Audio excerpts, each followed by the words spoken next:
Bonjour à tous et bienvenue pour un nouveau top retour. Le gagnant de ce mois-ci a été limite en compétition avec un autre et c'était vraiment de genre totalement différent où j'allais me forcer à dire du bien d'un film que je déteste et me forcer un peu à dire du mal d'un film que j'apprécie beaucoup parce que j'adore Tarzan. Vraiment, l'action, l'émotion, le poids des événements, tout ça est excellemment fait. C'est un de ces films Disney les plus matures qui soit en termes de ton, parce que vraiment la mort est traitée de façon très sérieuse et de façon assez répétée, faut dire aussi. Et ça en fait vraiment un film qui mérite d'être dans le palier du haut Disney pour moi. Si on ne compte pas plusieurs choses qui tournent autour des personnages secondaires. Et c'est un petit peu sur ça qu'on va revenir aujourd'hui. C'est parti pour le top 6 des pires points de Tarzan. Je veux savoir, montre-le-moi. Numéro 6, Muriel Robin pour faire la voix de Toc. Ça m'embête de dire du mal de Muriel Robin parce que, je le redis, c'est une humoriste que j'apprécie beaucoup. C'est parmi les tout premiers humoristes que j'ai découvert via les cassettes vidéo et qui m'a donné envie de suivre un petit peu ce que c'est que l'humour sur scène dans les années 90, qui m'a fait découvrir des tas. Mais je garderai toujours une place particulière dans mon cœur pour Muriel Robin parce que c'est une des premières que j'ai suivies, la première que j'ai suivie. Ces sketchs, encore aujourd'hui, me font pisser de rire certains. Hein, l'addition, surtout la version début des années 90 parce que maintenant il y a une version un peu plus calme qu'elle fait, mais la première version qu'elle a sortie de ce sketch, magistral pour moi, magistral, c'est hilarant et tous ces personnages qu'elle doit gérer, en plus de faire son sketch, on a vraiment l'impression que tous ces personnages, elle les prend en compte, c'est très très fort, j'adore ce sketch. Tout ça pour dire que ça m'embête beaucoup de dire du mal d'elle, mais elle fait pas bien le personnage de Toc, mais vraiment pas. La star apparaît, oui, c'est moi. On sent à chaque réplique qu'elle fait du Muriel Robin. Vraiment, alors déjà le fait d'avoir pris Muriel Robin du début à la fin, même quand elle était jeune, Toc, ça aide pas particulièrement à être pris dans le passage du temps pour elle, parce que quand elle est jeune, ouais, elle a exactement la même voix que quand elle est un peu plus âgée avec Tarzan. Donc ouais, on ne sent pas trop le passage du temps pour elle. On sent pas un personnage, voilà, on sent pas du tout un personnage avec le doublage de Muriel Robin, on sent juste que c'est Muriel Robin qui fait du Muriel Robin, hein. C'est pareil pour Jamel Debbouze et d'autres de temps en temps comédiens célèbres qui font du doublage, c'est pas forcément, c'est pas leur rayon. Hein, ils ont pas une formation pour faire du doublage, ils sont pas habitués à ça, et quand ça arrive des fois, ça passe pas. Des fois ça passe bien, par exemple Franck Dubosc se débrouille très bien dans le monde de Nemo, mais pour Muriel Robin ça passe pas. Et honnêtement, je dis ça, ça peut être une critique qu'on peut faire seulement à la VF, mais la VO aussi, ils ont pris une humoriste un peu célèbre, une comédienne célèbre, Rosie O'Donnell, et elle aussi, elle jure un petit peu par rapport aux autres, hein, parce que j'ai eu l'occasion de voir ça en VO aussi, ce film, et ouais, quoi, dans les deux cas, le choix est pas super bien fait. Et dans les deux cas, ils ont fait le bon choix par la suite pour le deuxième film et la série, c'est-à-dire qu'ils ont pris une comédienne de doublage qui est plus habituée à doubler des dessins animés, et à ce moment-là ça passe 100 fois mieux. Hein, ça passe 100 fois mieux dans la suite, le doublage de Toc et dans la série aussi. N'empêche que c'était un mauvais choix de casting pour le doublage, que j'ai moyennement apprécié. Et numéro 5, l'intervention des petits singes à la fin. J'aime bien l'intervention des petits singes. Au début, ça montre que quelque chose qui peut paraître mignon, si ça se regroupe, ça peut donner quelque chose de dangereux. Et c'était une très très bonne rencontre entre Tarzan et Jane. Premier contact très intense qui fait super bien le job. Par contre, à la fin, qu'ils interviennent pour aider les gorilles contre les méchants chasseurs, ça donne un côté « Oh, toute la jungle est unie » qui honnêtement est superflu et n'appuie pas particulièrement le message de la jungle, justement, que chacun est dans son coin, en fait. Chaque groupe dans son coin, bien entendu, on va pas se quereller entre nous, mais on n'est pas non plus super solidaires dans cette jungle, ce qui est logique, hein, c'est comme ça que ça fonctionne les animaux. Et donc j'ai trouvé ça un petit peu dommage qu'à la fin, quand les singes interviennent pour aider les gorilles et les autres contre les méchants chasseurs, comme s'il y avait une espèce de petite solidarité qui n'a jamais été mise en place. À part Tantor qui est devenu pote avec tout le monde, c'est logique qu'il soit là, mais en dehors de ça, il n'y a personne qui devrait être particulièrement du côté des gorilles, on n'a jamais mis ça en place. Et ça colle moyennement avec leur première apparition, tout simplement. Leur première apparition, ils sont très hostiles. Et ils donnent pas l'impression d'avoir une quelconque attache envers Tarzan ou envers Jen avec ce qui s'est passé. Donc cette intervention-là était superflue et alourdissait le propos. Numéro 4, les amis gorilles balourds. Je ne parle pas particulièrement de Toc, je parle pas des gorilles en règle générale, parce qu'en règle générale, les gorilles sont très bien. Hein. Si on parle de Kerchak et Kala, il n'y a rien à redire, ce sont des personnages parfaitement réussis, et beaucoup de gorilles passent très bien, seulement on se centre sur quelques gorilles en plus de Toc, qui sont des gros lourdingues, qui ont des expressions complètement ahuries, qui font un peu les débiles, qui sont pas intéressants du tout. Et on se centre un tout petit peu plus sur eux que sur les autres gorilles en règle générale, à part Kerchak et Kala à nouveau. Et pour moi, c'est de la mauvaise distraction, quelque chose qui, on sent, a été fait pour essayer d'alléger l'ambiance un peu pesante, un peu adulte qui est créée dans ce film. Et je trouve que ça le fait mal. Qu'on soit d'accord, parce que y a des gens qui vont encore se plaindre. Oh, mais attends, c'est quand même un peu pour enfants, ces films-là, il faut faire des trucs pour enfants aussi. Je veux dire, on peut faire des trucs pour enfants qui arrivent à ne pas donner l'impression d'être débilitants. D'ailleurs, je reviendrai là-dessus dans un point plus tard. Et oui, il y a beaucoup de films qui ont réussi à faire des scènes pour enfants qui donnent pas l'impression qu'on les prend pour des idiots qui vont forcément se marrer seulement devant des trucs bêtes, des personnages qui font les débiles ou des expressions, des moments gag prout, ce genre de choses. C'est pas pour dire que c'est un énorme défaut qui me gêne horriblement, ce sont des personnages qui apparaissent pas souvent. Mais quand ils apparaissent, il ferait mieux de pas apparaître quoi, hein, pour ce qu'ils apportent. Numéro 3, Beau Papa Tarzan. J'aime bien James Porter, il a un côté loufoque qui passe tout à fait correctement tout au long du film. Hein. Il est clairement là majoritairement pour faire rire, mais il a quand même un côté légèrement sérieux parce qu'il est attaché envers sa fille et il comprend un petit peu ce qu'elle ressent. Donc je trouve qu'il est plutôt bien incorporé dans l'histoire. Mais j'ai un énorme problème par rapport à la femme. J'en ai déjà parlé à quelques reprises. Je ne ressens pas du tout le besoin de faire en sorte qu'il reste avec sa fille.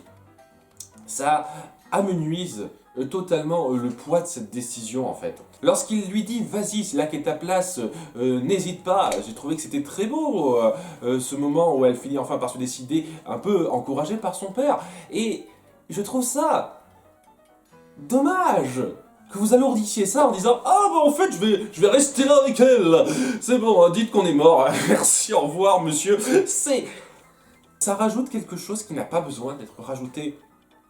Et je reconnais qu'ils ont plutôt bien tablé sur la présence de James Porter dans la série. Hein, ils l'ont plutôt bien exploité, je vais pas le nier, mais dans l'histoire du film intrinsèquement, parce qu'ils ont clairement pas pensé à la série dérivée avant le film, l'histoire du film intrinsèquement n'en profite pas. Quand à la fin on voit Tarzan qui va de liane en liane avec Jen, et que tout d'un coup il y a Monsieur Porter qui apparaît pour faire le zouave pendant 2 secondes, on dit ouais, merci pour ça, ça n'apporte rien et ça m'a pas trop aidé l'intimité entre Tarzan et Jen, sans vouloir être vexant étant donné qu'il vit totalement avec eux quoi. C'est ce genre de choses, bien entendu, on est dans un film Disney, donc j'imagine qu'ils vont pas penser à faire des bébés tout de suite, mais quand même, c'est le genre de truc, j'aime bien y penser un petit peu en dehors du film. Ouais, c'est un petit peu un tue-l'amour hein, d'avoir le père de sa copine qui vit avec vous. Donc oui, globalement, bon personnage, mais conclusion assez décevante autour de lui, qui n'avait pas besoin d'être. Numéro 2, le traitement trop à la légère de Toc et Tantor. J'aime plutôt Toc et Tantor, j'aime bien l'idée des personnages, c'est-à-dire le fait que Tarzan, en grandissant, se soit fait des amis, et ça montre aussi un peu la diversité de son influence, s'il arrive à se faire un ami gorille et éléphant. J'aime bien Toc à quelques reprises, hein. J'aime bien son côté un petit peu culotté qui passe très bien. Tantor, c'est un petit peu un gimmick pas super bien réfléchi, mais dans l'absolu, il arrive à passer à peu près correctement. Le gros problème que j'ai avec ça, c'est que c'est traité trop majoritairement à la légère et l'amitié entre eux et Tarzan est tellement tellement survolé que les rares moments où on essaye de prendre ça au sérieux, et ben j'ai du mal à ressentir grand chose. Le passage où Tuck est bouleversé de voir Tarzan partir sans leur avoir dit au revoir, parce que ouais, c'était très sympa de sa part ça, il est censé être touchant, un peu bouleversant, mais que ce soit à cause du doublage ou ce qu'on a mis en place entre eux avant, j'arrive pas à ressentir grand chose tout simplement parce que la relation entre eux et Tarzan n'a jamais été particulièrement prise au sérieux. On n'a jamais eu vraiment des moments où leur amitié était assez forte. Ne serait-ce que la façon dont leur amitié s'est créée. C'est-à-dire, qu'est-ce qui convainc Toc de se rapprocher complètement de Tarzan en tant qu'ami? Un pari stupide qu'elle a fait avec lui et qu'il a remporté. Qui au passage a mis en danger pas mal de gorilles, donc... Et qu'est-ce qui est convaincant? J'en sais rien en fait. On montre à peine leur lien et tout d'un coup, paf, dans le futur, ils sont amis, ils traînent avec eux. Et je veux bien, c'est pas un souci si vous voulez pas vous étendre là-dessus. Mais à ce moment-là, tous les moments d'amitié, les moments où ils décident de faire des choses pour Tarzan parce qu'il leur demande gentiment, tout ça n'a absolument aucune portée émotionnelle, on sent aucune connexion étant donné que ces personnages et leurs liens avec Tarzan sont majoritairement pris à la légère et de ce fait,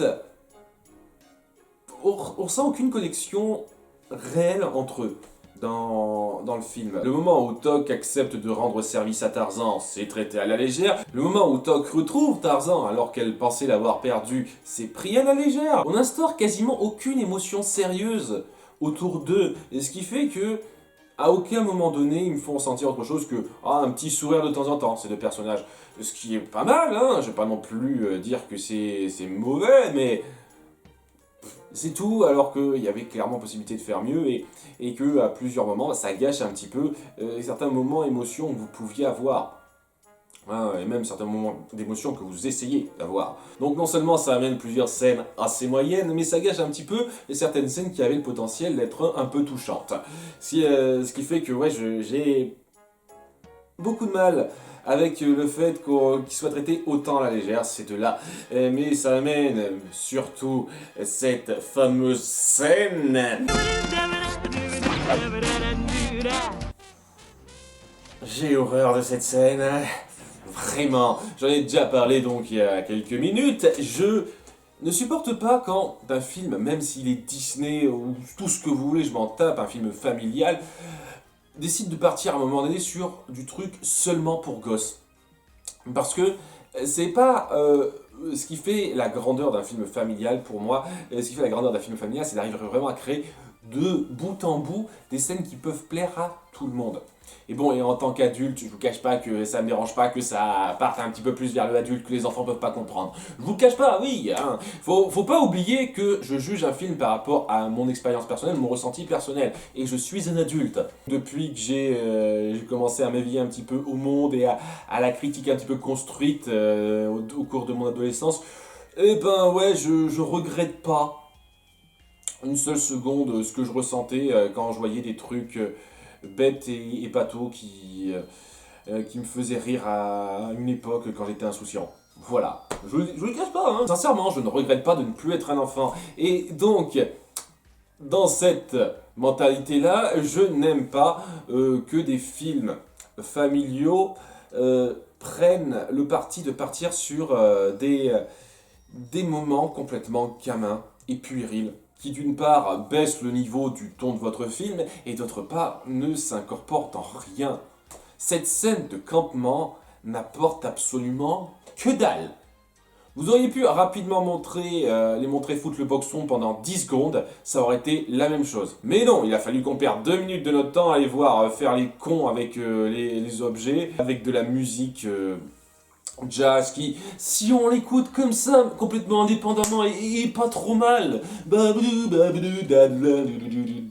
oui c'est entraînant, je vais pas dire le contraire, mais finalement c'est des singes qui font les singes, sans aucune raison, qui démontre bien le côté à nouveau prise à la légère de Toc et Tarzan et les gorilles débilos qui les accompagnent de temps en temps, qui plombe un petit peu l'ambiance générale du film. Ça ne s'incorpore pas dans l'histoire parce que oui, c'est clairement forcé et ça n'ajoute absolument rien, aucune plus-value, ça n'appuie aucun personnage ou quoi que ce soit. En plus de ça, ça gâche le cachet que le film s'était un peu créé, c'est-à-dire le fait que chaque chanson est extra-diégétique, c'est-à-dire qu'elle se chante mais en dehors de l'histoire. C'est pas les personnages qui se lancent dans des numéros musicaux, c'est vraiment Phil Collins qui, en matière de narrateur qui s'identifie au personnage, nous chante ça. C'est un cachet qui me plaît bien, je vous cache pas, mais ça il est foutu en l'air dès lors qu'on montre cette scène-là. C'est gamin, c'est lourdingue et punaise, il y a bien un moment du film que je me passe en accéléré, c'est celui-là. Hein.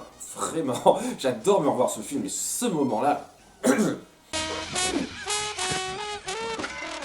Quoi qu'il en soit, je n'ai rien d'autre à dire. Désolé d'avoir été aussi court, mais à nouveau, c'est un film que j'adore, qui a tellement peu de choses à redire. Les choses qu'il y a à redire sont vraiment gênantes. Je veux dire, les 3 premiers points me gênent beaucoup dans mon appréciation du film, mais en dehors de ça, les personnages centraux sont tellement bien réussis.